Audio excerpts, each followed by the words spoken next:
This is Reds game scored number 39 for 1985. DVP on the air, reporting on Friday, October the 4th. 1985. The Reds and the Los Angeles Dodgers are going to begin a season-ending three-game series at Dodger Stadium tonight at 10:35 start time, Eastern Daylight Time. And this series will close out the 1985 regular season for the Dodgers. They'll go on and play the playoffs against either the Mets or the Cardinals next week, beginning Wednesday at Dodger Stadium. And, of course, this three-game series, which ends Sunday, will close out things for good as far as the Cincinnati Reds are concerned. It's been a very good year for the Reds. A second-place finish is in the bag, and they've won 87. They've lost 71. It's the first 500 year for the Reds since 1981. And hopefully the Reds can play well, maybe sweep this series and get to 90 victories, which is a goal that Pete Rose has set before this series is underway. If they can win 90, that would put them at the exact same record that they had the last time they won the division. In 1979, they were 90-71. Also, they only played 161 decisions that year because of a rainout late in the season against the Padres that was not made up. They have 162 games to go this year, this being game 160 tonight, but they played a tie game earlier this season last month at Chicago, though all the records count in the books.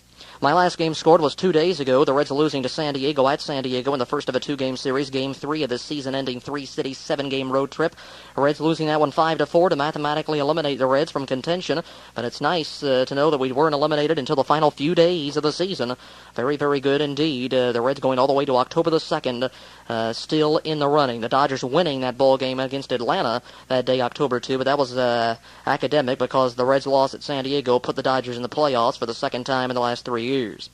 So I've got just one game to recap on the proverbial Reds recap program here on October the 4th, and that's another Padres victory. The Reds were swept. San Diego got us twice, 5-4 and 9-4 last night. Actually, yesterday afternoon at a 4:05 start time. The Reds playing a lot of day games the final 10 days of the season.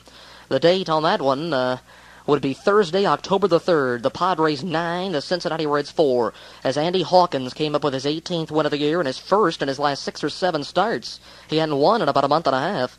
He's 18-8 to close out his season with his 5th complete game of the year, an 8-hitter. He allowed 4 runs, walked 4, and struck out a batter.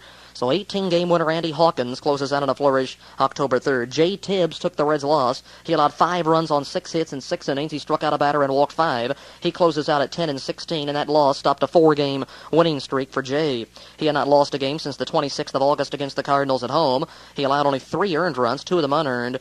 In that ball game yesterday. Bobby Buchanan came on, and he was terrible. 2/3 of an inning, 3 hits, a walk, and 3 runs. Mike Smith, in his first big league appearance since being recalled, exactly 1 month before, September 3rd. In 1 month, he got into 0 games, finally got into 1. 1 1/3, a hit, a run, a walk, and 2 strikeouts. And that hit was a home run, just like the other rookie we've got in Rob Murphy, who's only made a game appearance this year. First batter he faced was Mike Marshall. He took him deep. And one of the first batters Smith faces, and maybe the first this season, is Carmelo Martinez. And he blasted one to beyond the fences at San Diego for his 21st home run of the year and his second in as many days. He had a good series, had a game-winning solo home run on Wednesday in my last game. Now it comes back with his 21st to put things out of reach. That was in the 7th inning, a 4-run 7th for San Diego. They already led it 5-3 at that point. Then it was a 5, 6, 7, 8, 9, 9-3 ball game. The Reds made it 9-4 with a run on an RBI base hit by Eddie Milner in the top of the 9th. So Martinez gets 2 game winners in the series. His 12th game winning RBI of the year is on Thursday. 9 runs, 10 hits, no errors, 5 left on for San Diego. The Reds had 4 runs, 8 hits, 1 error, an error by Wayne Krenchicki to lead to a couple unearned tallies. 7 men left on for Cincinnati. Hawkins over Tibbs in a 2-hour, 9-minute game. The attendance 8,698 paid, 9,251 total in the stadium. The Reds got on the board with a 2-run home run in the first inning by Dave Parker. He continues to mow down opposing pitchers. His 32nd home run of the year, 32 for Dave, a career high, giving him 123 runs batted in. The Padres tied it quickly. Leadoff walk to Tim Flannery, who walked 4 times in the game, was 0 for 1 with 3 runs scored. A leadoff walk to Flannery, and then Tony Gwynn, a monstrous home run to right center off Jay Tibbs. Second batter up for the Pods. For Gwynn, his 6th home run of the year. He was star of the game that day with Joe Nuxall. So 6 homers for Tony Gwynn. He and Dave Parker go into this final series of the year, or their respective final series. Dead tie, second place in the league in hits behind Willie McGee. 193 hits for Dave Parker and 193 for Tony Gwynn with a 3-for-5 day and 3 runs with 2 RBIs. on Thursday. So a two-run first for each team, and then the Pods 3 in the 5th, the Reds 1 in the 2nd, 1 in the 9th, and 4 biggies in the 7th for San Diego to put the thing on ice. Paul O'Neill got an RBI with I think it was a double. Yeah, an RBI double for Paul, his first major league run batted in and his first big league start. He was 2 for 5, batting second in left field, scored 1, and knocked in that run. So the Reds lose and get swept by San Diego. The Reds are not very good, 1-3 so far on this 7-game West Coast road trip that winds up with this 3-game series at Los Angeles beginning this evening on October the 4th. First of 3, the Reds have not played very well against Los Angeles, having lost twice as many as they've won, 5-10 against the Dodgers. That's a big reason why the Reds are not still in the race, or maybe if we could have turned that around, that'd make up the difference right now. We're trailed by a 6.5 game deficit. If we could be 10-5 against the Dodgers, we'd be right up there in the thick of things in the West. That's, of course, a key point that Pete Rose has made earlier in the season. The Reds just have not played as well against the Dodgers, and don't seem like the same club against L.A. as they do against the other 10 National League opponents. And you've got to play good against that club especially, because they've been ahead of us for most of the time this season. But it's really been a fine turnaround for L.A., starting with about June 1st when Pedro Guerrero got cooking. He was player of the month with a club record 15 home runs in the month of June. They really started soaring after that. They were mired, I think, 4th place there for a while, but about 500 ball club, but they've turned things on now, and they've won themselves 94 baseball games this season. Of course, the most in the National League West, but you've got a couple of teams in the NL East that have a chance maybe of 1 in 100. Cardinals and Mets battling it out in a good race over there. The Dodgers, the first team to clinch among the 4 divisional winners that will eventually be crowned in 1985. So Parker hits his 32nd homer October 3rd, but it doesn't help. The Padres win and sweep the series 9-4 final yesterday. And now let's go to the game October the 4th at Dodger Stadium, first of a 3-game series.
The bullpen is busy again with right-hander Tommy Hume and left-hander John Franco.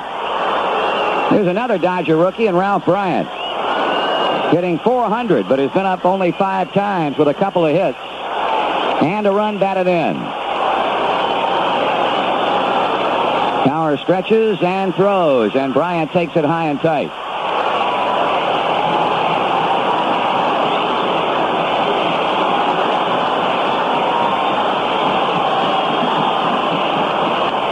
At third, Sachs. At second, Gonzalez. Nobody out. Power back dealing, and Bryant swings, and this is 1 ball, 1 strike.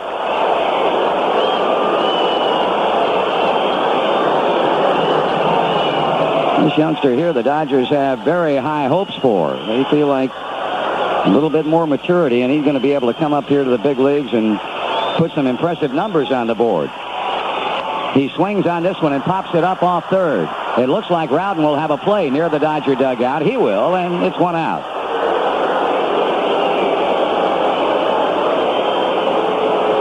Next up, another rookie, and right fielder Stu Peterson.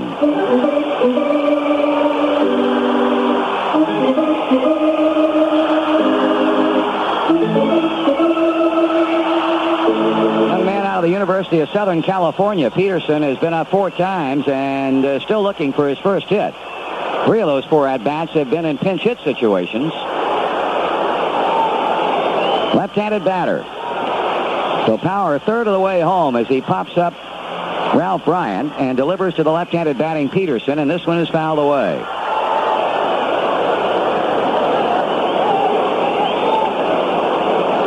Inning open when Sachs walked on 4 straight pitches. Power got ahead quickly on Gonzalez, but he then roped one down the left field line for a double, and Bryant has popped up. Due to bat next for the pitcher Rick Honeycutt is Terry Whitfield. 0-1. The pitch to Peterson is taken high, and it's even up. 1 ball, 1 strike. 4-1 to score. Cincinnati. The Reds about hit the Dodgers 9-3.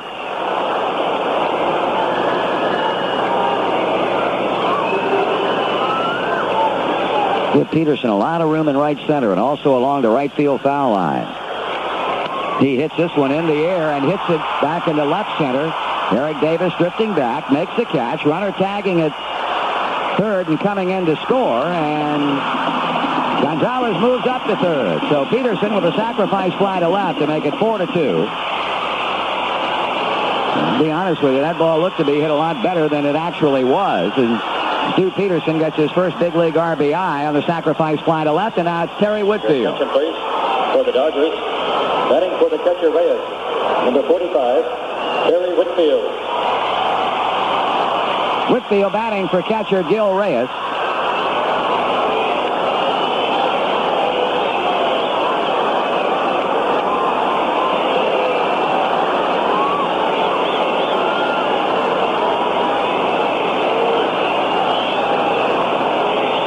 Left-handed batting pinch hitter, and it's ball 1 low. So while we're seeing almost nothing but rookies for the Dodgers to come to the plate here in the 9th inning, now you've got a veteran up there in Whitfield batting .255, 15 RBIs and 3 long ones. Dodgers are now 2 down. Power from the windup, and the pitch is swung on and missed.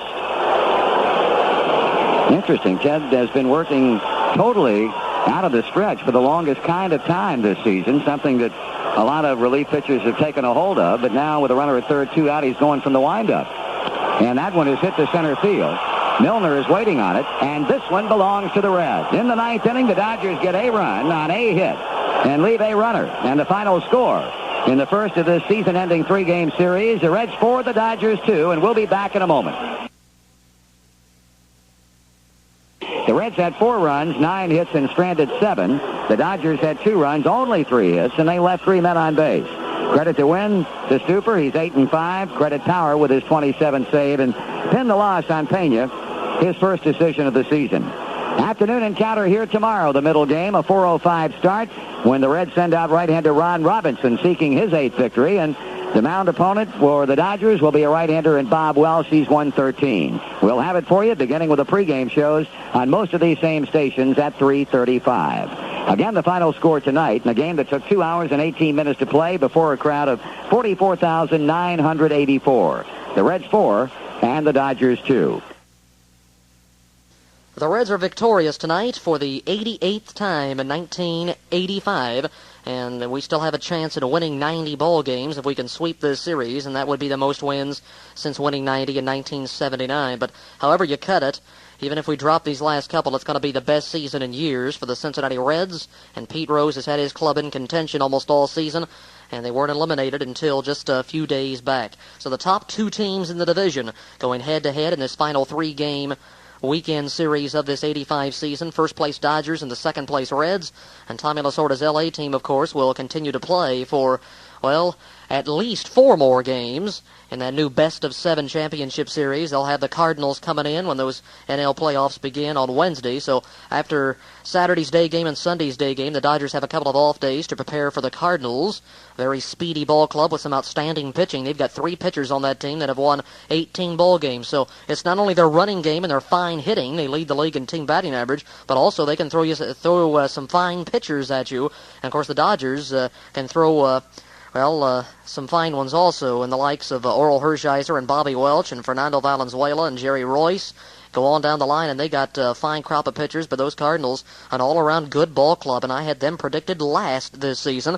Don't like to admit that, but a lot of people had Well, that same position written in for St. Louis when this season began with the loss of Bruce Suter, and looked like it was a decimated ball club, but they found some other people to put in the bullpen. Jeff Lottie's done a fine job for them. And, of course, that starting pitching has been just outstanding. You don't need a bullpen when the starters go all the way all the time and pitch shutouts like they've been doing. John Tudor's unbelievable. 20 wins. He'll start off the playoffs against Valenzuela on Wednesday. 10 shutouts for Tudor. That's almost as many as the Reds' team total of 11. That's incredible. 10 shutouts, which is as many as some pitchers get in a career. Mario Soto doesn't have all that many more than that. I think he's got 10 or 11 or 12 in his career, and he's one of the standout pitchers in the game. So Tudor has gone to the Cardinals and helped them out immensely. They've got 3 pitchers with 18 or more victories. Danny Cox having an outstanding year with 18 wins, and you got Andujar's 21-11 and a 20-game winner in John Tudor. So that'll be a very good series, good pitching on both sides. You might have to give the edge to St. Louis with that fine running game and that good hitting. They lead the Dodgers in hitting and also have more stolen bases, and I think have almost as good a pitching. Although the Dodger bullpen might be a little bit deeper with Ken Howell and Tom Niedenfuer on the Dodgers side, so it should be a good series starting Wednesday, the National League playoffs. Unfortunately, the Reds will not be involved, and they were trying to go to the playoffs for the first time since '79. But all in all, a very good year for Pete's Reds as they win their 88th ball game of the year tonight. That's the most since 1980, so we need one more win to match 80's total of 89 wins. They lost 73 that season, and also tied one game that year. So it'll be the first winning season in 4 years for the Big Red Machine. Maybe we can actually say that without laughing. The Big Red Machine. They called it the Little Red Wagon a few years ago, and kind of sputtering through the schedule, down in 5th and 6th place for these last 3 years. But a climb of 3 notches this year up to 2nd is very, very impressive indeed. And maybe we're getting back to the Big Red Machine days of the 70s. Not quite as good a club as those back then, but maybe we're going to be getting there with the talented young people like Eric Davis on our side, along with maybe Wade Rowden, of course Tom Browning on the pitching staff, and Jay Tibbs, Andy McGaffigan. And we've also got John Franco, Ted Power in that bullpen. Looks like some good young people to help us out, try to win the pennant next season. Maybe you never know. If we climb 3 notches this year, 1 more notch next year ought to be a cinch. 1 more notch would be first place finish. But you would have to think the Dodgers would be number 1 choices next year also, although I don't think anybody had them predicted first this season either. But it looked like they were going to finish down in the pack. It looked like they were in a transition period, but they didn't take very long to change over at all from a veteran ball club to a rookie-laden one. And they still have some people in there that have been around a few years, but all in all, a pretty young ball team. Steve Sachs at second base. Greg Brock, who just broke in a few years ago, is at first base. Dave Anderson's the shortstop now. Bill Russell doesn't see much action. Mike Marshall's not exactly an old-timer out in right field. Guerrero, he's been around since 1980, so he's probably the veteran of the bunch. And then you got Billy Madlock in there at third now. And I guess they didn't like Enos Cabell at third base, so they put Madlock in at third. They had Anderson there for a while with Mariano Duncan. Duncan is the shortstop mainly. Anderson swung over to play third, and they put Anderson on the bench and brought Cabell in. Then Cabell fell out of favor, apparently, and they acquired Bill Madlock from the Pirates. Turned out to be a good trade. Madlock's done a good job for them. So a couple of veterans mixed in with a lot of young people, and this is very good ball club, as the Dodgers have proven over the course of this 85 baseball season. We wish them luck in the playoffs against St. Louis. This is my 39th game scored of the year, and it's another Reds victory. A good ball game today. John Stuper on the mound. He's subbing for Mario Soto. Ron Robinson will go tomorrow. Tom Browning on Sunday. I guess they're just going to skip Andy McGaffigan. Maybe he'll pitch in relief one of these next 2 days. But McGaffigan's next start comes up tomorrow, but they're going to let Robinson take that turn. And today should have been Soto, but he has apparently left the team with injuries. Going back to Cincinnati to have his arm looked at, I guess. Having a little bit of arm problem and also a foot injury that made him miss 4 of his last 5 starts. So he only pitched once after going against this Dodger team September 13th at home. Now, 1 game was a 14 strikeout performance to start off this road trip on Monday at San Francisco. That was in just 7 innings, allowed just 3 hits, but ended up getting a no decision in that ball game. Game won by San Francisco.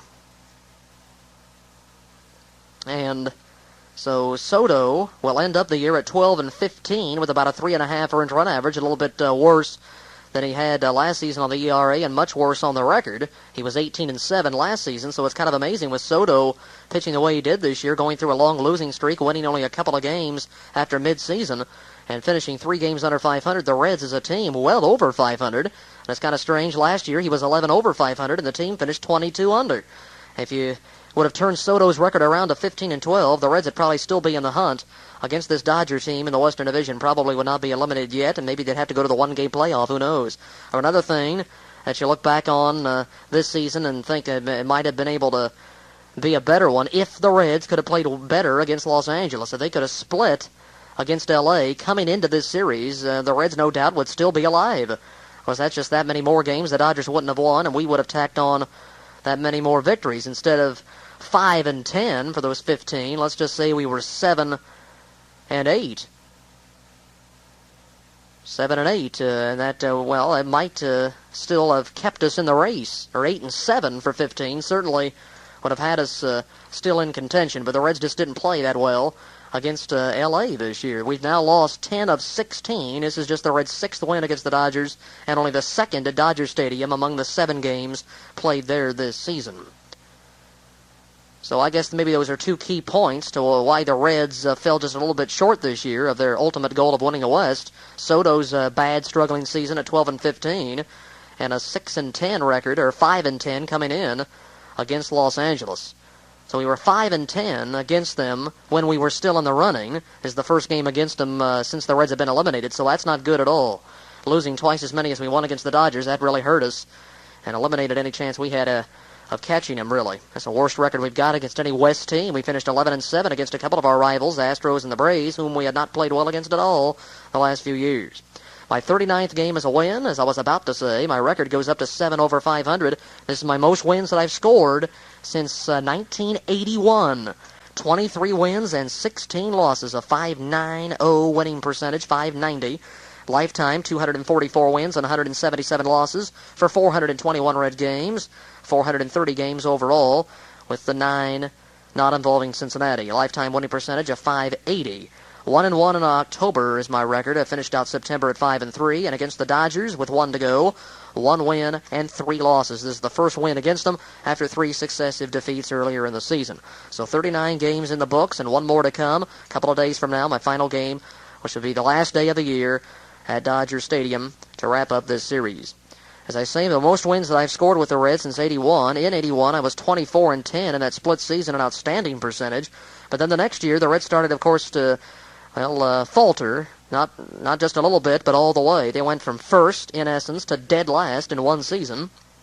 Unbelievable. First time that had happened in decades. But now it's almost a reverse again a few years later.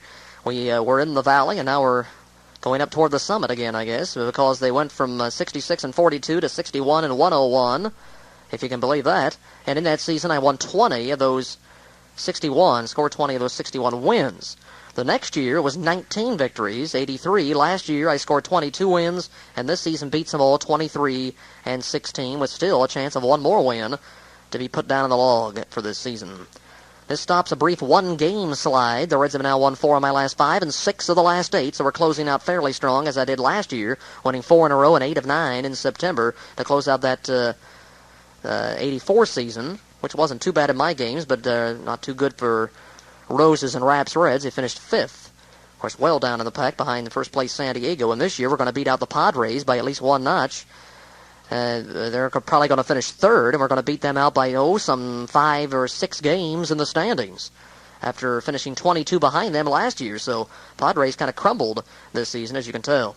Let's have a look at some various and sundry items here. Our miscellaneous notes. And we get into today's ball game. This ball game was won on 1 swing of the bat. The Reds got all their runs on 1 cut. 4-2 win, and that would mean that it was a big home run of some sort. Well, it could be that it was if we got 4 runs, it could be a double and then an error, and everybody circled the bases, but it wasn't that. It was the ultimate base hit in baseball, and that is the Grand Slam home run, or as Joe Nuxall might say, the Grand Salami. It was hit tonight by somewhat of an unlikely candidate, a man who had never hit a Grand Slam, a man who doesn't have a game-winning RBI all year, and a guy who's just been sitting around on the bench not doing a whole lot of late. He's batting about 100 since Buddy Bell joined the team. I'm speaking of Wayne Krenchicki. The Trenton, New Jersey native was the star of the game tonight with Joe Nuxall, a big slammer with 2 men out, no less, in the 6th inning. The first 2 guys were retired, and then bang, bang, bang.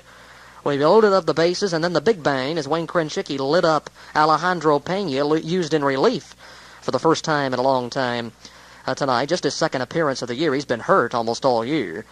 And even with him out, that fine season he had last year, that's one of the reasons everybody had them down in the pack. With him injured and Eden Fuhrer hurt, it looked like they weren't going to go anywhere. But even without Pena, they did some good things this season. And the ultimate, they won the division. But Pena wasn't sharp today after that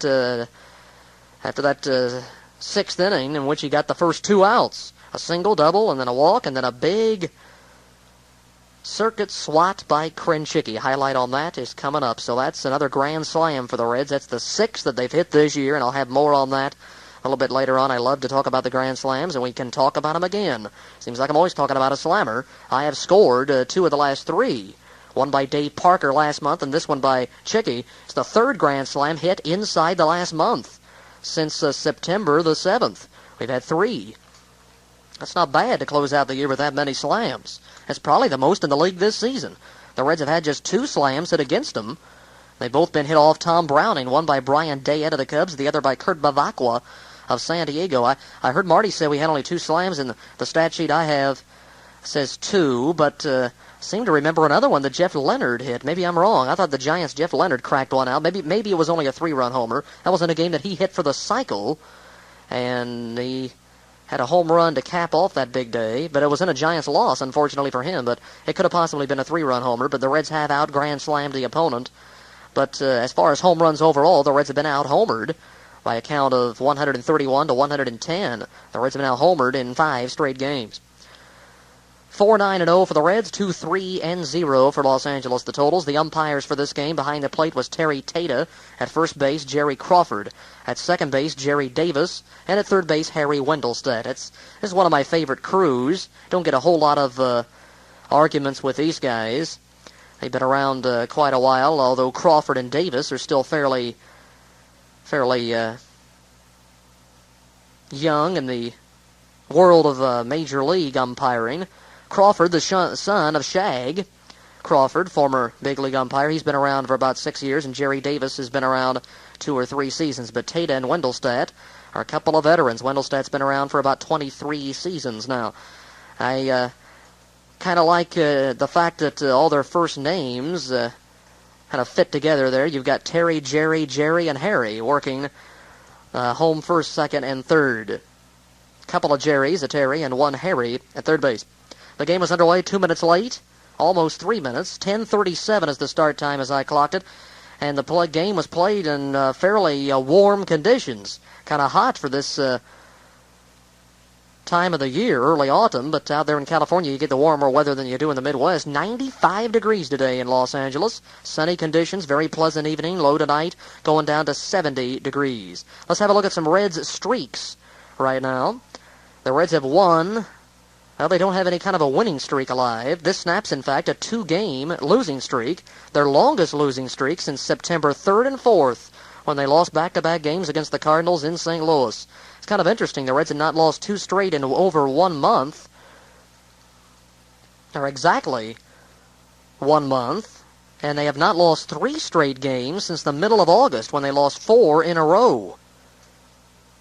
So they've not lost more than 2 in a row in the last couple of months. They have only had 3 2-game losing streaks since then, so that tells you how well the Reds played down the stretch in trying to catch the Dodgers. Of course, they had their best September and their best month since September 4 years ago when they were 19-9. And so far in October, they've won 2 and lost 2, needing 1 win in the next 2 to assure themselves of having no losing months this season, although October is normally just put together with September on the stat sheet, and would probably still not be considered a losing month since they only played 6 days, but I'm going to consider it like that anyway since they do play a week in October. So let's hope we can have 1 more win, and that would mean no losing months at all under Pete Rose this year, and I don't think any other team around can say that. I don't think the Dodgers even can, because they were playing subpar ball fairly early in the season. It might be the only team in baseball to have that feat of at least 500 in every one of the 7 months this year? April, May, June, July, August, September, October. 2, 3, 4, 7. They played in 7 different months, and no losing record so far in any of them. The Dodgers had lost 2 straight. They have lost 2 straight now. They were beaten 5-0 by Atlanta's Zane Smith, a shutout for the young left-hander yesterday, a rare Braves victory.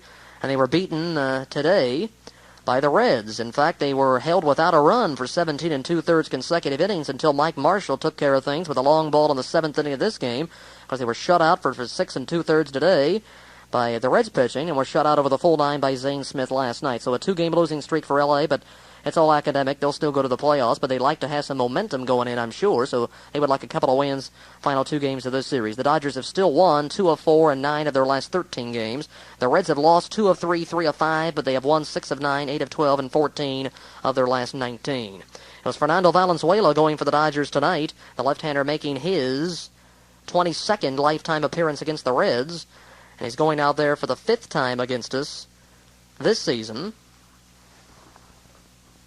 And he's got a couple complete games against the Reds this year. I've scored him now 3 times this year. Well, it's time to look at the lineups. I had a look at my records for my 39 scored this year. Very good season. 7 over 500, which it should be. I had to be very despondent if it was an under 500 record in my games. I would have picked some bad ones to do, but luckily I picked 7 more wins than losses to score this season. Would have been frustrating to have a sub-500 year this year when the Reds finished well over 500, but that probably would have been fair since I was well over 500 last year and the Reds finished 20-plus games under. But that's the way she goes. For the Reds, Eric Davis led off today in center field, and Eric is starting to heat up at the plate. It's too bad the season can't continue a little bit longer, because he's got a 3-game hitting streak and has hit safely in 7 of 9. He's got 2 homers and 5 RBIs in his previous 2 games and 3 steals and 4 attempts in there. A .239 batting average, 27 hits, and 7 of those have left National League parks. His last 2 came in the first 2 games of this series, or actually of the road trip at San Francisco. Hit him in back-to-back games at the stick to give him 7. He's tied for 3rd on the team in homers. Can you believe that? And he spent a lot of the time in the minor leagues, and just 113 at-bats, 7 home runs. And you could figure that over the course of the number of at-bats that Dave Parker has, which is 623, which leads the league, another category that Big Dave leads in, only enhancing his possibilities of winning the MVP, because he's out there every day compiling all those at-bats and those fine numbers. And Davis, 113, you look at that, that's about 500 or so fewer than Mr. Parker. And if you were to add 500 more at-bats, 7 homers for each at-bats, I see 35. Rough figuring, ballpark figure of about 41 homers or so, if you were to project that into a 600 at-bat season for Eric Davis. So you can see his power is there if he can just stop striking out all the time, cut down on those Ks, and start making more contact. The ball is going to leave the park a lot of the time. He can fool you with the power. He's also blessed with a goodly amount of speed. He has 3 triples, 3 doubles, batting average of .239, which has been on the rise of late. And also throw in 16 stolen bases for Eric. That puts him in a tie for 3rd place. Or coming into this game, he was 3rd place all by himself in stolen bases on the Reds team. So I tell you, if he could produce like he has on this road trip over the course of a full season and keep the strikeouts down and perform as consistently or even half as consistent as Mr. Parker has this year, we're going to have a superstar on our hands, and Eric Davis. Look forward to see him turning his act around next season and performing well for this ball club. He's a good leadoff hitter, could also be a good cleanup hitter with that power that he's got. And only about 175, 180 pounds maybe. I don't know if it's that much. He's kind of a skinny one, but boy, he can hit some long ones. He had a tape measure shot at San Francisco earlier this week, and of course put on a display last year too with 5 homers in something like 4 games on the West Coast. So he likes to hit in these West Coast cities. Although he was 0 for 4 today, he walked 1 time, so his average slips down a little bit from .239. Batting second at shortstop is David Concepcion. And Davey winding up another season. His 16th altogether, going back to 1970. .251 for Davey. He's got 7 home runs, and he's driven in 48. He's 3rd on the team in homers and runs batted in and game winners. And he's 4th in doubles with 19. Next is the right fielder, Dave Parker. and he has hit safely in 17 of 18 games. That was a 14-game hitting streak. It is now moved up to 17 of 18, so he's hitting 3 of his last 3 straight. A .310 average for Dave, and he still is looking for 200 hits. If he can have a good final couple of games, he needs 6 hits in 2 games to get to the 200 level. He'd be the first Red to do that since 1977 when Pete Rose did it for the 8th or 9th straight year, but then he missed by 2 the next year Pete did. And this Parker total was the most since Rose in 78 when he had 198. Parker getting number 194, second in the league in hits. So he is having, no question, an MVP-type season. He's going to be up there. He's got to finish no worse, I'd say no worse than second, really, in the MVP balloting come November. And I really believe that he should be the MVP after watching him and listening to all the games and hearing what he has done this season. Nobody has been more consistent, as Pete Rose has said. And, well, really, nobody's had a better year. Hardly anybody can beat him in any category. And not by much in those that they do beat him by. And base hits, Willie McGee has got him on that one, but I think he's got more at-bats than anybody in the league. He's got to be in the top 3 in total bases. Also, I think he's second in slugging average, .544 coming into this game. He's first in doubles, 42. He's first in RBIs by about 11 over Dale Murphy. 123 ribbies for Dave. That's the most by a Red since 77 when Parker had his club record 149. He's got more homers than any Red by a total of 11. More homers since Foster in 78. 32 homers for Dave, and that places him third in the league. And he's got also a batting average of .310, which is in the top 5.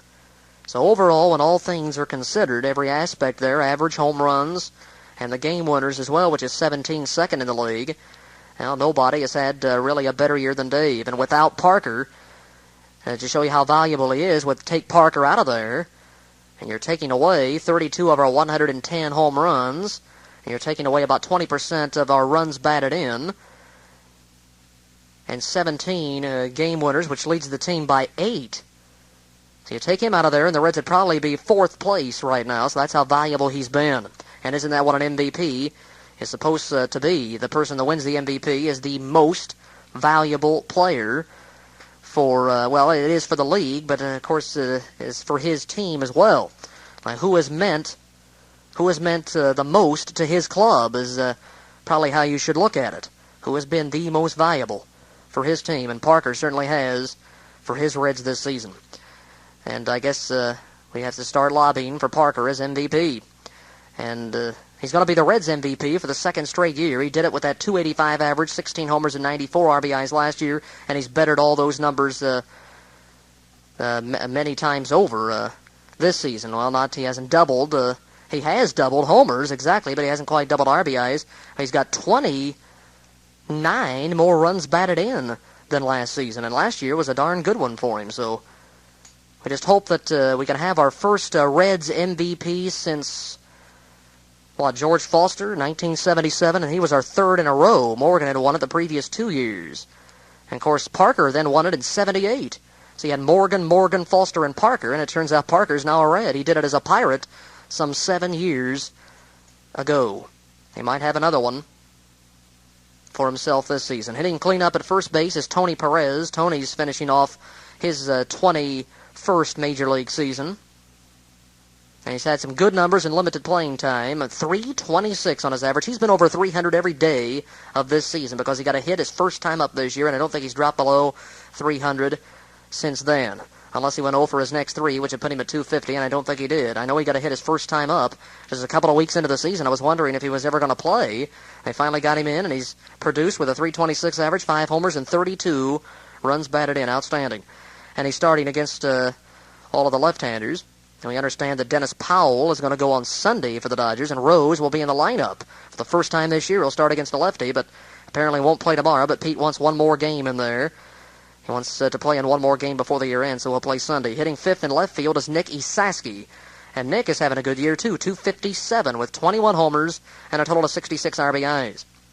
And the bulk of his production has come since that move from third base to left field. It really seemed to spark Nick toward bigger and better things. And he's had quite a few runs batted in of late to put him over 60. Parker and Esaski, the first two Reds to knock in 60 or more since that 81 season. Keep going back to that year, and Reds have the best figures this season since that 81 campaign in many, many categories.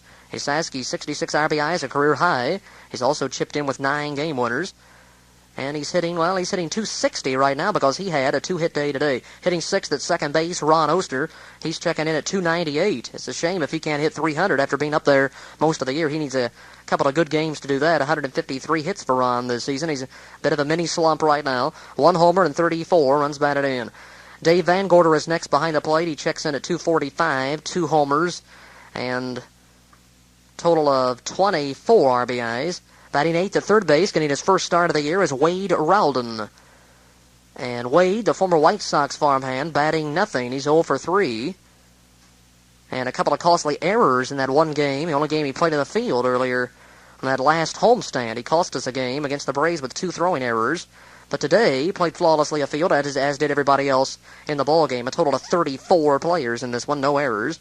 Batting 9th is the pitcher John Stuper, his first start since the 10th of June, also against the Dodgers. That was at Riverfront. And in that ball game, he got shelled. But bad defense in that game cost him the contest. He allowed 7 runs, but only 2 of them earned, and not even 5 innings. He lost that game 7-4. So he evens out at 1-1 against the Dodgers this year in a total of 6 appearances, and both decisions coming as a starting pitcher. Stuper as a batter, hitting .071. He's got 1 RBI, and that is a game winner. He's also stolen a base this year. For the Dodgers, leading off at second base is Steve Sachs. And Steve was, well, I don't know what he's hitting. I didn't write down the averages tonight, to tell you the truth. I was going to skip that. I had so many other things going with my end-of-the-season data I was doing while they were saying some of the stats tonight. So let me just run down the people that played for the Dodgers. Steve Sachs at second base, Ken Landreau in center field, Bill Madlock batting third at third. Hitting cleanup in left field is Pedro Guerrero. I can tell you that he's got 33 home runs, 5 of those against the Reds this year.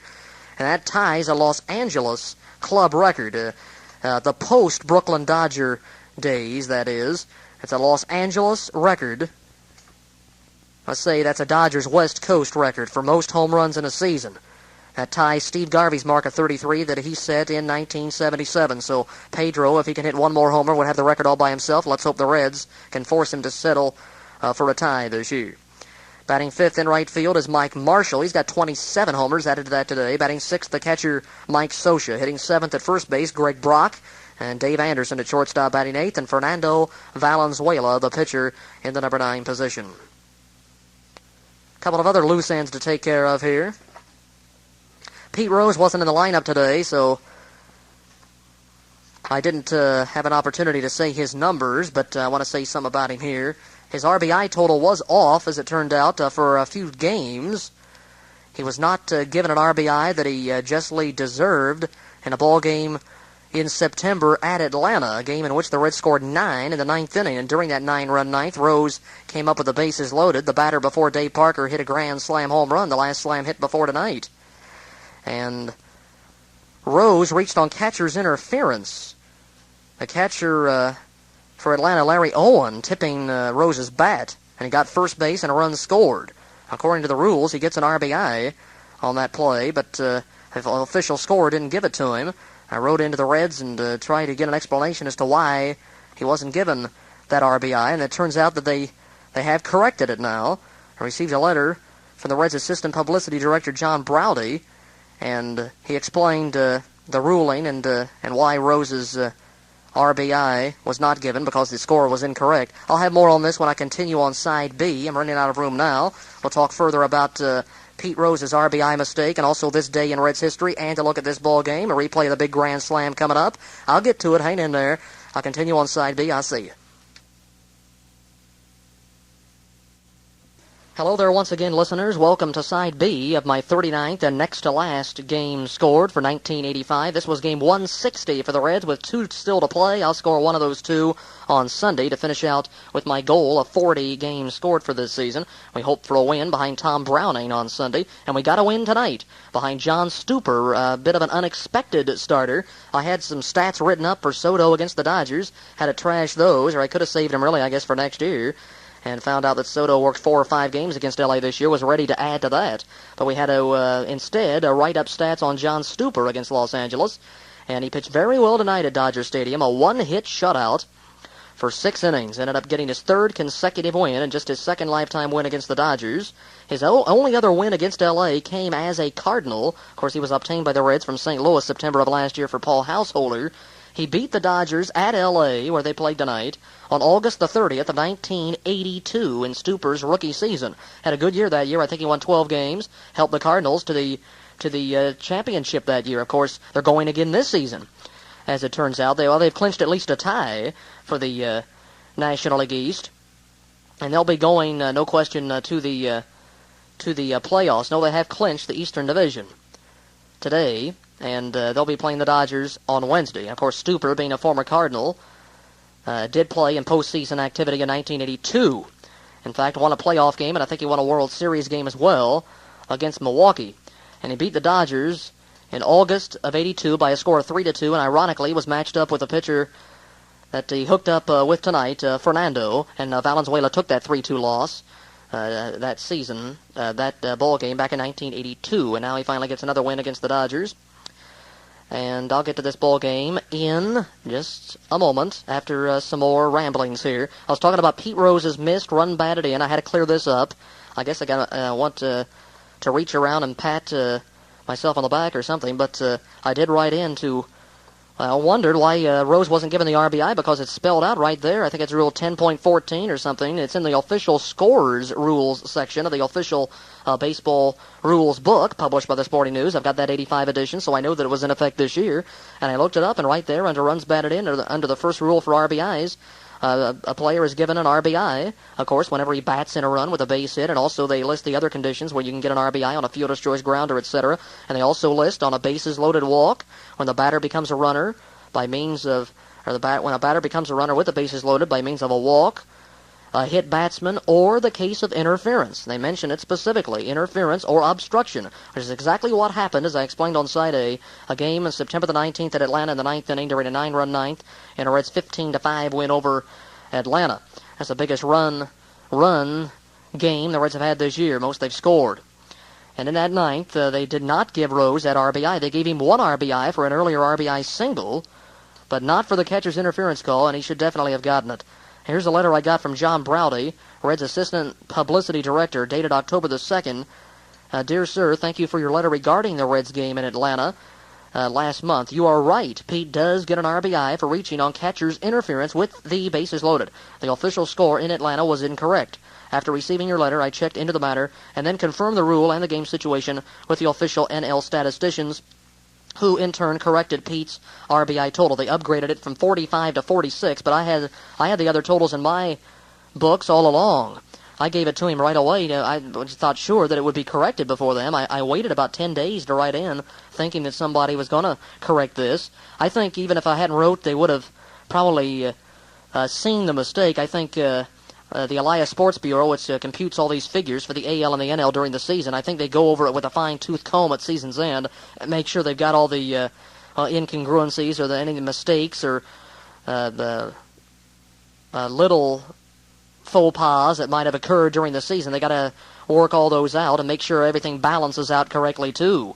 Possibly they have some sort of a system that would have made this RBI come up to their attention. I don't know, but it is kind of an unusual situation.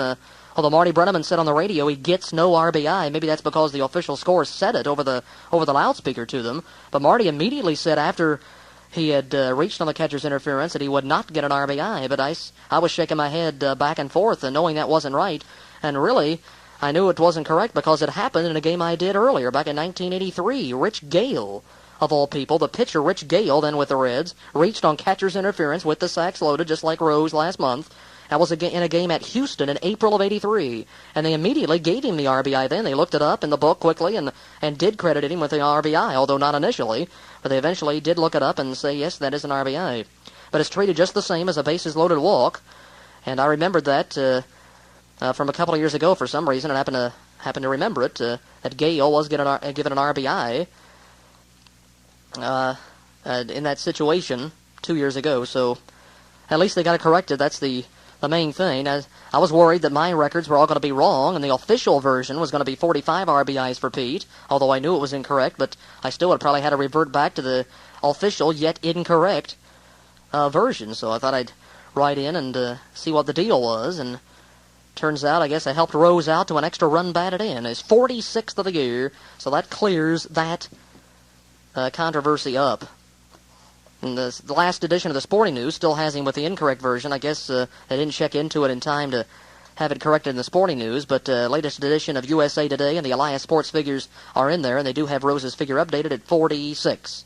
Of course, it would have thrown the team total off as well. I like having my stats line up correctly with the official version, which they have done these last several years. It's now time to take a look at this day in Reds history before we forge ahead to the ball game, which will come, I'll recap in about the year 2005 at the rate I'm going now. October the 4th in Reds history. Today is October 4th, isn't it? Yes, indeed. The Reds playing late into the season, late into the autumn, I guess, this year. It's the first time we played in October in a couple of seasons. They quit on September the 30th last year, but they started the season at an all-time early date last year, April the 2nd. They didn't get underway until April the 8th this year. Therefore, they're going all the way through October the 6th. Now, that's the latest date I can ever remember the Reds playing a regular season game. They'll play October 6th. The latest I can ever remember is October 5th back in 1980 when they closed out at home against Atlanta with a victory. And that was their 89th win of the year, and hopefully we can possibly come up with that 89th win on Sunday, just like they did 5 years ago. But I don't remember them going all the way out to the 6th. That's just about the latest date they could play. I guess the latest would be the 7th if Monday, actually maybe the 8th if Sunday fell October 1st. Now then, well, they probably finish up September 30. Well, in any event, they're playing later into the calendar year that I can ever remember. On October 4th, now this, going back in Reds history, you're going to notice a lot of things that happened in the playoffs and World Series because we're into October now, and the series and playoffs were underway by this time in past years. The last time the Reds went to the playoffs in '79, they began them on October the 2nd. They were all over by October 6th, the day that the Reds will finish the regular season this year. October 4th in 1902. Now, here's one everybody will remember. The Reds played a farcical game against the Pirates in Pittsburgh. I guess it was a farce in Pittsburgh. Cincinnati players did not want to perform because a morning rain had turned the field into something resembling a swamp. Pittsburgh owner Barney Dreyfuss, however, insisted upon playing. Reds manager Joe Kelly played most of his players out of position in retaliation. Outfielders Mike Donlin and Cy Seymour and first baseman Jake Beckley were the pitchers in the contest, while Kelly and Seymour casually smoked cigarettes on the field during the game. That's not a bad maneuver there. Pitcher Rube Vickers was used as a catcher in the contest, and Vickers allowed 6 passed balls, which still stands as the modern Major League high for one game. Pittsburgh won 11-2, and Dreyfuss returned money to all the fans who had bought tickets to the game. An embarrassed Reds president, Gary Herman, returned the Cincinnati portion of the gate receipts to Dreyfuss. How about that? It was a farce, October 4th, 1902. On this date in 1919, the Reds won the 4th game of the World Series 2-0 against the White Sox in Chicago. That was a World Series winning season for the Reds, although it was a World Series that was embroiled in controversy with that famous Black Sox scandal going on that year. Of course, the Reds did end up winning that series. In 1939, on this date, the Reds lost the 4th game of the World Series to the Yankees 2-1. The Reds ended up losing that series. But then the next year, in 1940, it was the 3rd game of the series on this date, and the Reds lost that one to the Tigers in Detroit 7-4, ended up winning that World Series.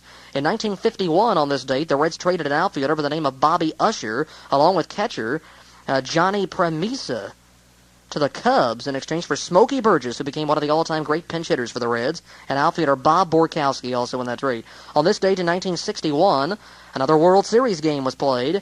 They played them early in October back then. Of course, this year, with the best-of-7 championship series, the World Series could possibly go all the way out to about October the 27th or something like that.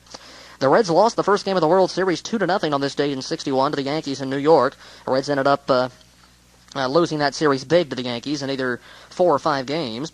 In 1965, Dave Sisler was fired as Reds manager by Billy DeWitt. A successor was not immediately named at this date. In 1970, on this date, the Reds and the Pirates involved in the championship series in Pittsburgh. The Reds won the second game 3-1, ended up sweeping that LCS. Only the second ever league championship series, and the Reds were involved. On this date in 1975, more postseason activity. The Reds won the first game of the championship series 8-3 over those Pirates at Riverfront Stadium, and that season, just like 70, the Reds ended up sweeping them. On this date in 1981, the Reds were still playing regular season contest, the final day of the year in 81. I was on hand for that game. I remember it well. Mario Soto pitched a one-hitter against the Braves at Riverfront Stadium in the final game of the year. That was the Reds' 66th overall win to put them at a .611 winning percentage, best record in baseball. But the Reds, because of the split season, were not able to get into the postseason activity. The first time ever a team with the best record in baseball didn't make it to the playoffs. Unbelievably, but that's the way it was because the Reds finished second in both halves of that crazy split season. Now, the only Atlanta hit 4 years ago today in the 3-0 Reds win was a second-inning base hit to right field by Chris Chambliss. That's Soto's first of what turns out to be 2 no-hitters through this season, or make that one-hitters, I should say. He had a one-hitter last year in May against the Cardinals at Riverfront. So that's this date in Reds history. And maybe they'll add this one to the book in the next edition. Fine grand slam by Wayne Krenchicki. Reds win it 4-2 behind John Stuper and Ted Power. Power a little bit shaky in the last inning, but he still gets his 27th save, a career high. Now let's take a look at this ball game now in the top of the first inning. Finally, you can wake up now. It's time for the recap of the contest. In the first inning against Valenzuela, Davis leads off, and he looked at a third strike. That's something I don't like seeing the leadoff batter do. He just takes that third strike. I think that was on 4 pitches. He got him out in a hurry. And Davis struck out for the only time in the ball game, but he had fanned something like 31 times in his initial 90 at-bats before being sent down to Denver on June the 4th and Max Venable recalled. And since he got the recall, he's not struck out quite as many times. He's only had 23 at-bats and has belted. He's hit a couple of home runs since coming back, both on this road trip. He's starting to heat up a little bit now, and he's going to be given a good look in spring training next year. He and Eddie Milner might have quite a battle for the center field job next season. Davis strikes out to open this contest, which only took 2 hours and 18 minutes to play. I clocked it at 2:17. Another short game. Reds are playing some short ones, and that game time average and the length of game average is going down. It's almost down to 2:32 now. It's dropped a minute and a half in the last few days, which is quite a drop over just a short period of time. There was a one-out single to center by Dave Concepcion, and then a fly ball hit to deep center by Dave Parker, as he hit one back to the fence, sent Landreau back to the track to make the catch. 1 out, or 2 out, 1 on. Then there's a stolen base. Davey pilfers his 16th base of the year. He's been thrown out 12 times. Runner at second now for Tony Perez, a good 2-out clutch hitter. He couldn't come through with his 33rd ribby this time. On a 3-2 pitch, he grounded back to the pitcher. No runs, a hit, and 1 left.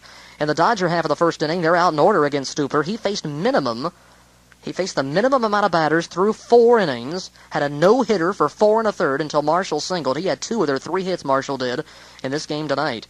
They had 1 double, 1 single, and 1 home run, and Marshall had the single and the homer. In the first, Sachs hit a ground ball to second. Landreau went out swinging, a strikeout. Madlock hit a ground ball that went first base to the pitcher. In the Reds' second inning, we got a leadoff single to left field by Nicky Saski, and that, by the way, represents the 2,000th total base for the Reds this season. And I don't exactly know if that is a major bulletin or not, but it is the second total base of the game, and that means it's the 2,000th for the club. That's the first time that's happened in a while. As long as I've been keeping the stats, I don't think the Reds have ever had 2,000 total bases in a year. They had 1,900 plus last season, and they didn't get to 2,000 the year before that or the year before that. So this is the first time in many seasons we've had this many total bases, probably since 1980, when we had a couple of players with 20 or more homers, just like this season. So 2,000th total base on that single by Nicky Saski. And then he is caught stealing. He's nailed on at second base, got him easy. 2-4 with Sachs taking the throw. That is the 4th straight time Nick has been nailed. He was 3 for 3. He's now 3 out of 7 in steal tries. The Reds had 20 in a row. They had stolen 20 straight. But at this point, had been caught stealing. Now, let me see. 24, 27. They've been caught stealing 3 times in their last 7 attempts, with Eric Davis being nailed one time on a pickoff at San Francisco, and they got him at second base. That's only the third time that he was caught. So the percentage has gone down a little bit from exactly 700 to 697 in the last few days. And Esaski nailed at second base, and that brings Oster to the plate. On a 3-2 pitch, he grounded out to third. Van Gorder foul popped to the first baseman. No runs, one hit. In the bottom of the first, Stuper kept rolling. A Guerrero fly ball to right field. He kept that ball in the ballpark against Guerrero, not letting him have that L.A. record-setting 34th home run for the season. Although he did hit 3 flies to the outfield, but none of them reached the seats. All of them landed in Reds outfielders' gloves in this ball game. 2 fly balls to right and 1 to center. Parker makes this catch as Guerrero goes the other way 2 times. And then Mike Marshall hit the first pitch, a fly ball into right field. Socha grounded out to shortstop, nothing across. In the Reds' third inning, we are down in order for the first time against Fernando Valenzuela, 24-year-old left-hander from Mexico, who is having a good year. He was under 500 last year, but had a very good earned run average of 3.0 something. This season, all-around good year for Fernando. 7 games over 500, 5 shutouts, and a 2.48 ERA coming into this game. This will be his final start before the playoffs Wednesday. As he only went 4 innings, he was limited to about 65 pitches tonight. His manager Lasorda wanted to keep him fresh for that playoff game on Wednesday, although it's still some 5 days away. They want Fernando to have plenty of rest, apparently, going in to face Tudor for Game 1. In the third, he got routed on a fly ball to left field. He struck out Stuper looking and lined out Davis to second base. In the bottom of the third, Stuper gave up a base runner here, but he still faced minimum 3 because Anderson hit into a double play that went 6-4-3, the only DP in this contest, in the 142nd double play the Reds have turned this year. After Brock walked on that 3-2 pitch, Anderson grounded to short. They started the twin killing. Valenzuela on the first pitch flied out to left field. No runs, no hits. In the 4th inning for the Reds, we had an opportunity here against Fernando, but young left-hander rose to the occasion. With 1 out, we loaded up the bases, but then Oster struck out swinging, and Van Gorder hit a ground ball third to first that ended this 2-out thread. No runs, 2 hits, and a walk, and 3 runners left on. To start off the 4th, Concepcion a first-pitch ground ball to the pitcher. Then Parker had his first hit of the game, stretched a hitting streak to 4, his 194th hit of the year, 6 away from the big 200 mark, a single into center field. He moved up to third base on a hit-and-run play when Perez stroked a 3-2 pitch into center for a single. And that was his 58th hit of the year. Raised that batting average again. And we had him at first and third for Esaski, who walked on 4 straight pitches. So bases were loaded, but then Oster and Van Gorder went out to leave him stranded at first, second, and third and keep the score 0-0 through 3.5. Stuper kept mowing him down in the 4th inning. Sachs hit a ground ball to shortstop. Landreau fly to left, and Madlock hit a fly ball to center. And that ended that frame. In the 5th, the Reds were out in order here against, it's not against Fernando. He got out of that scrape in the 4th and then left the game, so his ERA would have gone up if he'd allowed a run-scoring hit to Oster or Van Gorder, but he pitched shutout ball as it turned out, so he bettered his ERA by a few notches, so he kept it below 2.5. He has had just a fine career, starting in 1980, and then his rookie season of 81 set the world on fire with 13 wins, 8 shutouts. Rookie record for shutouts that season. Then he won 19 games in 1982. Came back with another good year in 83, and then 12 and 17, but a very good ERA last year, and 17 wins this season. So he's on his way to a long and illustrious Major League career. And he's only 24, born in November of 1960 at Etchawaquila, south of the border. And we're going to the 5th inning here. It's a new pitcher in Bobby Castillo, second time around for the Dodger right-hander as a Dodger, former Minnesota Twin also. They gave him to Minnesota in that Mickey Hatcher trade in March of 81 and got him back for this season, I think, as a free agent. In the 5th, Castillo in his only frame got the Reds out in order. Rowden hit a 3-2 pitch. Or no, he didn't hit a 3-2 pitch. In fact, he swung and missed, a strikeout. And then Stuper hit a ground ball to second. Davis hit a fly ball to center. In the latter stages of this 5th frame, Guerrero hit a fly ball to right. Marshall had a single into center that broke up Stuper's no-hitter at 4 1/3 frames. And then on the first pitch, Socha, a fly ball to center field. So 1 on, 2 out for Brock. He drew a walk on 4 pitches. Second time he had passed in the game. Let me see. I think that's the only 2 walks he gave up, yes. And only 2 walks Stuper allowed, both to Brock. So he pitched him carefully to him. Walked him on a 3-2 in the 3rd. Walks him on a 3-0 pitch in the 5th. First and second for Anderson. But Stuper kept him off the board as Dave hit a pop-up to second base. No runs, 1 hit, 2 left. The game was played in the quick time of 1 hour and 10 minutes through 5 innings. It's about halfway through, and we've got a 0-0 game. It stays that way. And, just for a few more minutes, though, because we're going to the 6th. through 5, no runs, 1 hit for the Dodgers, no runs, 4 hits for the Reds. The Reds get all 4 of their runs in this 6th inning as we send 8 men to the plate. The first 2 go out, and then the next 5 all reach base against the new pitcher, right-hander Alejandro Pena, making just his 2nd appearance since the end of last season, just his 2nd game of the year, and they're both against the Reds, as it turns out. He started against us at Riverfront Stadium on the Reds' last homestand, only went 2 1/3 innings, or 2 homestands ago, I guess it was, and only went 2 1/3 in that game. He gave up no earned runs, though, and he probably was taken out after a certain number of pitches. And tonight, he gets roughed up after getting Concepcion on a ground ball to third base. Parker hit a fly ball to left. So it looked like it might be an easy inning for Alejandro, but not so. Tony Perez starts off this big rally with a base hit, and let's listen to this batter by batter leading up to the big hit by Krenchicki. We'll tune this in off the Reds radio network as recorded October 4th in the 6th inning. Ground ball, base hit by the diving shortstop Anderson. And Tony 2 for 3, and the Reds had their 5th hit. Pena with a pause and a pitch. And a shot down the left field line. That's for extra bases. Ball rolling toward the corner. Perez coming on to third, and he'll be stopped right there by Billy DeMars. Nick with a double to left field off of an 0-2 pitch.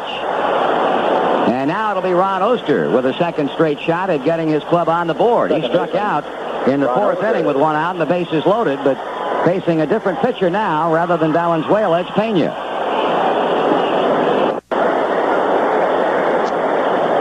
For the 2nd time tonight, the Reds have loaded the bases against Los Angeles.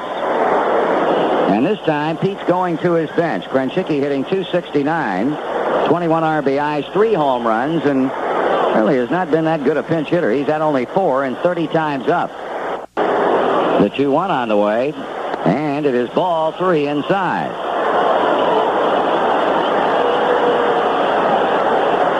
Nobody loosening in the Dodger bullpen. Pena with his back against the wall in this situation has fallen behind 3-1. Steps off, regroups mentally, and steps back on again. Krenchicki waiting for the pitch. Here it comes. And a drive hit back into right field and hit well down the line. It is a pinch hit, grand slam home run. Wayne Krenchicki hits his 2nd pinch hit grand slam the Reds have hit this season as he dropped it in the lower deck in right field, and Cincinnati leads it 4-0. His 4th home run of the season, and that's a big one. Puts his RBI total at 25. Marshall went back to that low railing, the lower deck, and had no play at all. The ball hit about 8 or 10 rows back. Wade Rowden. So Krenchicki provides the Reds with the ultimate offensive weapon, a grand slam home run, and here's Rowden with 4 runs in.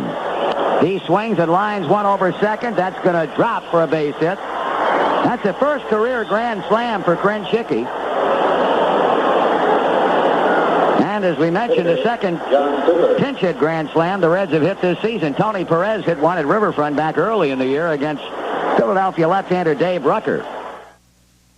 So Wayne Krenchicki is the hero of this ball game. A 2-out pinch hit grand slam to right field off Pena in the 6th inning to give the Reds all their runs in this 2-run win, 4-2. This makes it 4-0 at this point, so the Reds never trailed in the game.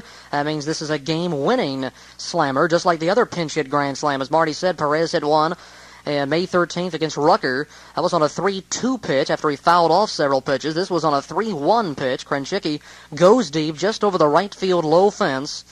And the first career grand slam in the career of Wayne Krenchicki. And that goes back to 1981. And in his National League career stems to 1982. He had his first big league homer with the Reds in 82 against the Pirates. And now gets his first career slam. This turns out to be his first game-winning RBI of the year as well. He was the star of the game with Joe Nuxhall as he talked about the grand slams. He mentioned that he did have one in the minor leagues previous to this one. So it's his second professional slam and his first on the major league level. So after 2 are out, Perez a single to left field. A Sasky double down the left field line. And Doggy couldn't come in on that. He doesn't have the good wheel, so he had to stop at third. For Nick, it's his 21st double of the year, the only double we had in the game. So 21 homers and 21 doubles for Nick Osaski. Second and third for Ron Oster. It was an intentional walk to him. I would have had some sort of a replay on that. Marty Brenneman talking about the intentional walk, but the FM station that I was taping the ball game off of tonight decided to break for a commercial right in the middle of the inning for some reason. I was unable to hear anything on Ron Oster. They went to a full-length 30-second commercial and then came back, and luckily they didn't do that in the middle of the slam, or I'd have called the station or something.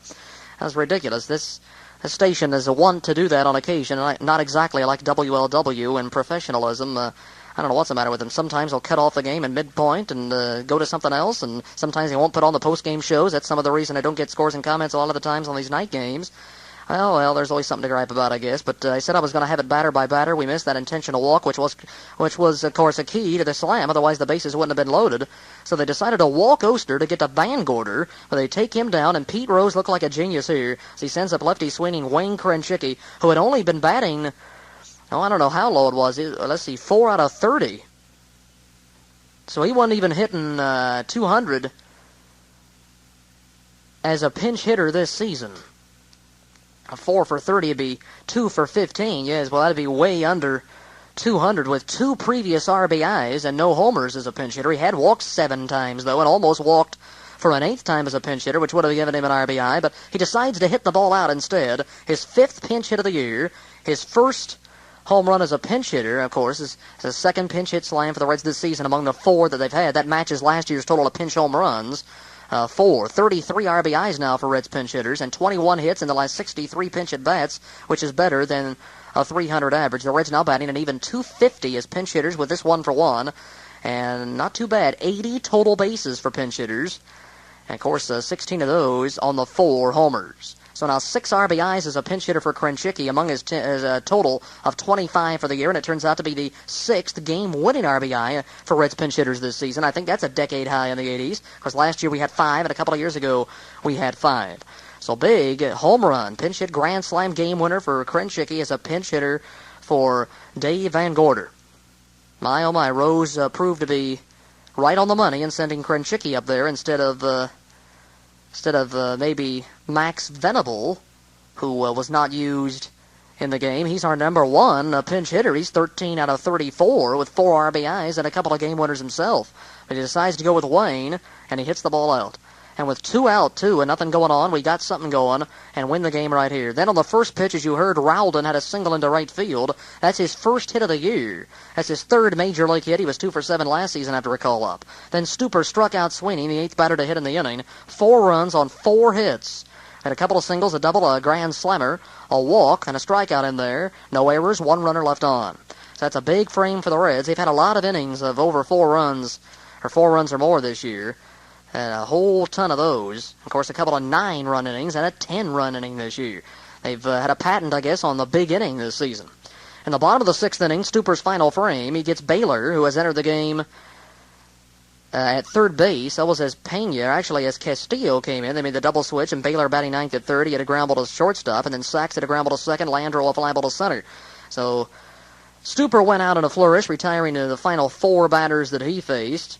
Did a fine job in this game. He allowed only 1 man to reach to second base. That was Marshall in the 5th inning. Then they got a run off Smith in the 7th to break up the shutout and stop the Dodgers scoreless streak at 17-plus innings. In the top of the 7th inning against Pena, his 2nd and final frame, he gave up a 1-out infield single to the left side between shortstop and third off the bat of Davey Concepcion. His 2nd hit of the game after Davis led off with a foul pop to first base. With 1 on, 1 out, Parker had a first pitch fly to center field. Perez on a 3-2 looking for his 3rd straight hit. Hit a ground ball to shortstop. That went 6-3. No runs a hit, and we left 1 on. In the bottom of the 7th, there was a 2-out home run the opposite way, hit by right fielder Mike Marshall of the Dodgers. For Mike, his 28th home run of the year, 2nd on the Dodger team. His 2nd straight hit. And it gives the Dodgers their first run in 2 games. And that makes it a 4-1 game. That came after a pinch hit pop-up.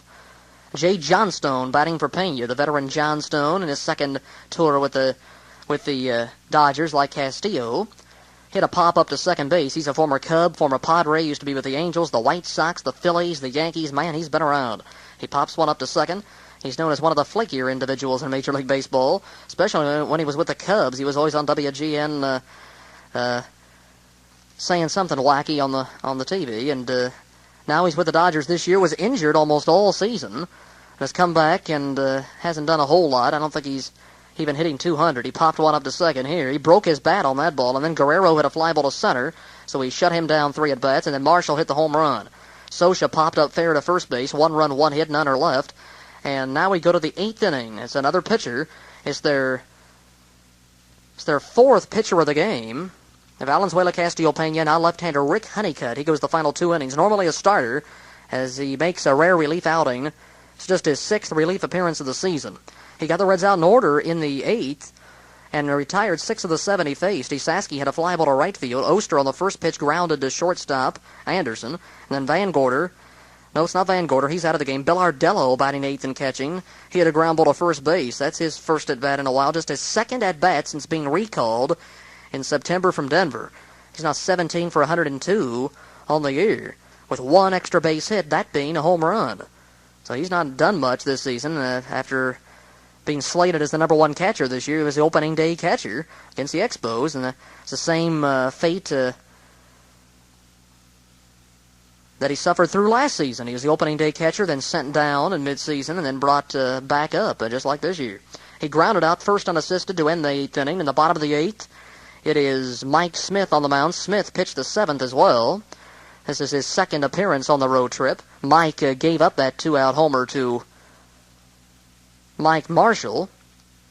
That's kind of interesting. Let me see if that's the first hit that he's given up this season. Oh, no, that's the 2nd hit, and they've both been home runs. First hit he allowed was a home run. I think that was against San Francisco. It's kind of interesting. The other rookie pitcher that we brought up late this year, lefty Rob Murphy, also yielded a home run to Mike Marshall. That was the first batter he faced in the major leagues. Marshall took him deep at Riverfront Stadium in mid-September. And now Marshall touches up another Reds youngster, making just his 2nd appearance of the year and his 10th major league appearance. He was up for a few games early last season and then set down. Hard-throwing Mike Smith gives up the 2-out homer to Marshall and then retires the Dodgers in order in the 8th. So he retired 6 of 7, but that man that got on circled the bases. Brock had a fly ball to center, Anderson a ground ball to second base, and Baylor a ground ball to third. A nice play by Wade Rowden there as he turned in a dandy to Rob Baylor on a high chopper and threw him out to first base. That ends this 1-2-3 inning. So Smith retired the final 4 that he faced after giving up the homer, so that proved to be all right. He had a possibility for part of a shutout there on the relief end. And would have got a save if he'd have gone the 9th and got him out without too much damage done there. He would have been able to get his first major league save, but they decided to bring in Power to save it. He gave up a run, but still got the rescue attached to his totals. But Smith did a pretty good job, getting 6 of 7. In the Reds' 9th inning against Honeycutt, we got a 2-out base on balls after Rowden and Eddie Milner, now in center field batting 9th, hit consecutive ground balls to third base. Then went Baylor to Brock. Davis had a 2-out walk. He's a threat to run, too, but he didn't get a chance as Concepcion lined out to right field. Making that catch is rookie Stuart Peterson. As manager Lasorda got a lot of bodies in this game. They've called up a lot of people, as they usually do. Got youngsters like Peterson and Bryant and Gonzalez and Reyes in the ball game today. So Peterson made this catch to end the 9th inning. No runs, no hits, 1 left. And in the Dodger 9th inning against Ted Power, well, he starts it off by walking the leadoff batter, Steve Sachs. First time he's been on base after 3 ground balls. A walk on 4 straight pitches. And then Jose Gonzalez, the center fielder, not to be confused with another Jose Gonzalez in the Cardinals organization. And, a former Jose Gonzalez, who's now Jose Uribe with the Giants. He changed his name because he says there's so many of these Jose Gonzalez down around Mexico. And now surfacing in the majors. Here's one right here, Jose Gonzalez for the Dodgers. I don't think it's the same one that was with the Cardinals. I think they might have had a couple of them. They had a couple Gonzalez in their organization. But then the Jose that is now Uribe was traded to the Giants. And he changed his name just before this season. And this Gonzalez had a double, which led ultimately to another run. A 2-bagger left field side for Jose, and that moves Sachs around to third base. And then another rookie comes to the plate, outfielder by the name of Ralph Bryant. He had a foul pop to third baseman Rowden. He just had enough room to make that catch. So that's a big first out. No runs have scored yet. So Power did a good job with runners at second and third. He got 3 straight outs, but one of them was a fly ball deep enough to score Sachs. And that is this next at-bat. which turns out to be an unofficial plate appearance for Stu Peterson, the right fielder, Stuart Peterson. He had a sacrifice fly to left center field. Davis, the new left fielder, who's moved from center, made the catch, could not throw out the speedy sacks, and to boot, Gonzalez went to third base to set up another possible run. On maybe a pass ball, a wild pitch, but that did not come about. Runner at third, 2 out, 1 in for a pinch hitter batting for the catcher Reyes in the number 5 slot. Lefty swinging Terry Whitfield. He's a former San Francisco Giant. He used to be with the New York Yankees organization as well. Former teammate of Max Venable, the Reds' top pinch hitter, and Whitfield is the Dodgers' top pinch hitter. So those two lefty-swinging former Giants probably got together before the game and cut up touches, if you will, and talked about old times when the Giants were really not a disgrace to the league like they are this year. They're about to lose 100 games for the first time, I think, ever in their San Francisco history. And Whitfield started quite a bit for the Giants, but he comes over and signed a 3-year contract for the Dodgers to be a bit player, a pinch hitter. He's done a good job in his pinch hit role. And he had a fly ball to center field to end this baseball game. A fly to straightaway center. Milner came in and made the catch. That left Gonzalez stranded at third. They had the tying run at the plate in this inning. As, well, the tying run was Bryant, and also Peterson, and also Whitfield, because they were 3 away from the tie when the inning began. They got 1 run, left a runner at third base. 1 run, 1 hit, 1 left in the Dodger ninth, and the Reds hang on, win by 2. Power gets out of the jam in the ninth inning. He gets the save, his 27th of the year. John Stuper, 8-5, the winner. Alejandro Pena, 0-1, the loser. Stuper's 3rd consecutive winning decision since he last lost. He was 5-5. He's now 8-5. Time of the game, 2 hours 17. Or make that 2:18 officially. 2:18 for the game. Paid attendance, 43,309. Total in the stadium, almost 45,000. Just 16 shy of being 45,000 for this final Friday night game of the year at L.A. Well, it's final stats time for tonight's ball game on October the 4th. There were doubles by Asaski and Gonzalez, no triples, homers by Krenchicki and Marshall. And for Wayne Krenchicki, his 4th homer of the year and his first since the 28th of June when he hit one at San Diego. So a long time between homers. He had not hit one all of July, all of August, and then all of September he went dry. Finally gets number 4 with the bases loaded, his first career slam coming tonight. Game-winning RBI for Krenchicki, stolen base, Concepcion, caught stealing Esaski, sacrifice fly for Peterson, double play for the Reds. Stuper over Pena with Power getting the save. 4 runs, 9 hits, no errors for the Reds. They left 7. The Dodgers had 2 runs on 3 hits with no errors and left 3 on base. A total of 34 players, as I mentioned, in this game. 19 players for Los Angeles and 15 players played in this game for the Reds. The Reds used 3 pitchers. Tommy Lasorda marched 4 men to the Dodger Stadium mound in this one. Each team playing their 160th game of the season. The Reds have won 88. They've lost 71. They've tied 1 game, a .553 winning percentage. So they're back to 17 over 500, breaking that mini 2-game losing streak against the Padres. So 88 wins. 1 more to tie the decade high of 89 back in 1980. The Reds are 5.5 games back, and of course in second place. We gained a game, but that doesn't mean much at this juncture of the season. We'd like to get that as low as we can. Maybe we can get it down to 3.5 at season's end. For the Reds, number 44, Eric Davis. Center field, left field, 0 for 4. Number 13, Dave Concepcion, 2 for 5. Number 48, Ted Power. Number 39, Dave Parker, 1 for 4. His average fell a .309 now for Dave going into tomorrow. Number 24, Tony Perez at first base. Another good day for him. 2 for 4 with a run scored. He's up to .330 on his average. Number 34, Mike Smith. Number 10, Tom Runnels, late entry shortstop, both batting 4th, nothing across. Number 12, Nick Esaski, left field, first base, 2 hits and 3 at-bats with 1 run. Number 16, Ron Oster, 0 for 3 with a run. Number 23, Dave Van Gorder, 0 for 2. Number 15, Wayne Krenchicki. The big man in this game as a pinch hitter, 1 hit, 1 at-bat, a run, the big home run, 4 runs batted in. First career slammer for Wayne. That's the 6th grand slam hit by a Red this year, and the 3rd in the last month, as I said before. The other 2 in the last 30 days have been hit by Dave Parker. Hit 2 in September, 1 against the Cubs, 1 in Atlanta. The 6 grand slams is just 1 shy of the club record for a season, which is 7, established in 1974 and tied 6 years later in 1980. It's kind of ironic that final slam in 80, which tied the record of 7, was also hit at L.A., just like the one tonight. Johnny Bench hit what turned out to be his final career grand slam, his 11th of his career, September of 80 off Jerry Royce. That gave him 7 slams for that season, and now we're just 1 shy of that this year. Parker's got 2. Esaski, Perez, Concepcion, and now Chicky with the other slams for the Reds this season. So maybe it's a good thing Wayne didn't play as a starter today. He had been platooning of sorts, I guess, for the rest of the year. He and Rowden share the job at third base in this series because Buddy Bell's no longer with the team right now. He went back home a few days ago to Cincinnati to be with his wife and his newborn child. Unfortunately, that baby has had to undergo surgery a couple of times, and Buddy wants to be near in Cincinnati to them, and so hope he gets better in a hurry. Baby was born just a few days ago.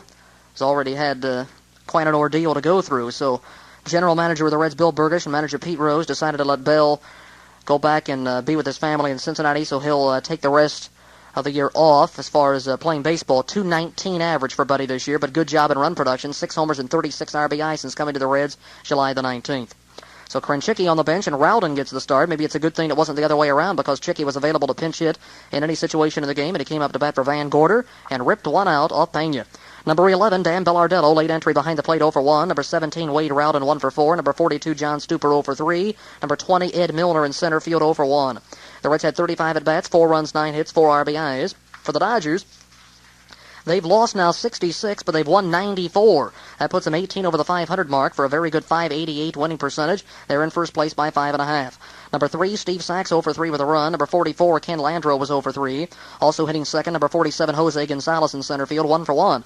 Number 52 is Bill Madlock at third base, a very high number for him. He elected to take the high number of 52. He had 5 with the Pirates, and before that 18 with San Francisco. He was traded in late August to the Dodgers from the Pirates for 3 young ball players, Cecil Espy, R.J. Reynolds, and Sid Bream. Looks like a good trade in the future for Pittsburgh. But Madlock's helped out L.A., although today was 0 for 2. Number 37, Bobby Castillo. Number 26, Alejandro Pena. Also hitting third, along with number 12, Jay Johnstone, 0 for 1 as a pinch hitter. Number 46, Ralph Bryant, hitting third in left field, 0 for 1. Hitting fourth, number 28, Pedro Guerrero, 0 for 3. Number 57, Stu Peterson, right field, 0 for 0 with an RBI. Number 5, Mike Marshall, 2 for 3 with a run and a run batted in. Number 15, Gil Reyes, behind the plate, nothing across. Number 45, Terry Whitfield, 0 for 1. Number 14, Mike Scioscia, 0 for 3. Number 40, Rick Honeycutt. Number 9, Greg Brock, 0 for 1 with 2 walks. Is there no end? Number 10, Dave Anderson, 0 for 3. Number 34, Fernando, 0 for 1. Number 21, Bob Baylor, 0 for 2. Those 19 players amassed just 28 at-bats and 3 hits. Kind of a waste, wasn't it? 2 runs. The pitching line on Valenzuela, 4 innings, 4 hits, no runs, a walk, and 3 strikeouts. Bobby Castillo worked an inning, struck out a batter. Pena lost it by going 2 innings, giving up 5 hits and 4 runs, all earned, a home run, 1 walk, intentional. He struck out a batter. Rick Honeycutt, 2 innings, 1 walk, nothing else. For the Reds, John Stuper, who wins it, 6 innings, 1 hit, no runs, 2 walks, and a strikeout. Mike Smith went 2 innings, allowed a hit, a home run, a run earned, no walks, and no Ks. Ted Power, 1 inning, a hit, and a run. That was earned. He walked a batter, struck out nobody. So among the 3 Reds pitchers, nobody gave up more than 1 hit. They each gave up 1 of the Dodgers' hits. Quickly, season's pitching line. Stuper, who's now 2-4 lifetime against L.A., and this season in 6 games, 2 starts, 15 2/3 innings, a .287 ERA against him. Not bad. And 4 straight relief outings before this against him. Overall, 33 appearances, 13 starts, a complete game, and a .455 earned run average to close out the year. 99 innings. Mike Smith, 2 games, a .540 ERA, no record and no saves. And Ted Power, 2.53, 7-6, 27 saves. This is his 63rd appearance. As for Valenzuela, he is still 5-5 lifetime against Cincinnati. Overall this year, 35 games, 14 complete games, .245 earned run average against the Reds this season, 5 starts and a .262 earned run average. He didn't win a game after September the 11th when he beat the Braves. 2-1 this season against the Reds. And once again, the final tonight from Los Angeles, Reds 4, Dodgers 2, 2 hours, 18 minutes, 44,984 saw the game. And in closing, let's again listen to that big slam by Krenchicki tonight. So long for now. And a drive, hit back into right field and hit well down the line. It is a pinch hit, grand slam home run. Wayne Krenchicki hits the second pinch hit grand slam the Reds have hit this season as he dropped it in the lower deck in right field, and Cincinnati leads it 4.